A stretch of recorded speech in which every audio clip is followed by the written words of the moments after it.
Okalo kuom migao mar Kichwech, rawere kod tije ne oganda ochako chenro mar jiwo mine matimo ohala e kaunti no mangima. Kano wuo nyasi mar chaka yanga chenro no, tan migao mar Kichwech, rawere kod tije ne oganda Judy Adhola wacho ni chenro ni geto mine matindo mantiere ohala.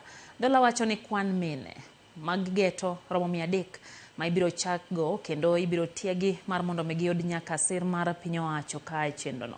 Gichano chiwo mabul mabiro konyogi e timo ohandgi. Bende oyangi ni gigeto rawere gi jogo ma ong'ol ka bende gigeto chiwo kothe mag yien kaka yor nyarita mag alwora. Ikwayo gavana ma Siaya James Orengo mondo mi osirgi e chenro ma kamano.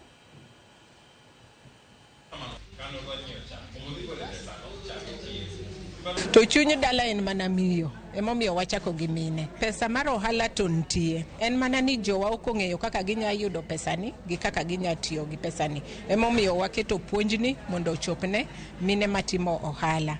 Pesani nitie National Government miluongo ni Women Enterprise Fund. Koro mano be wapuonjogi kaka ginya yudo. Puonj mokwongo ni wa target mine 300. To ka watieko mine to dwe manyien wachako yudhe.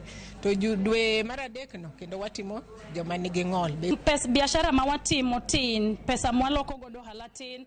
Koro wakwayo ni kanyalore kadwa yud yo onyiswa ni nitie kaka wanyalo dhi holo. Oganda moko luoro dhi e bank nikech paro pecho ni jo bank pecho. Koro wakwayo gavana ni orie bade kanyalo chopo kuomwa kaka mine mondo medwa gimoro wachor kodo biashara magwa ma wan godo. Gwen ko kel gima thago ahinya en chiemb gwen, feeds. To kose yudo feeds bo jek to wang'e ni wabro dhi mbele maber. Kendo nakwayo ni mondo med rango kata yudhewa onge tich. Makoro kapo ni yudhewa nyalo yudo kata biashara no en tich. To yudhewa koro biro bet ka giyudo gima gitimo. Yudhe odonje timo moko maricho nikech gin idol.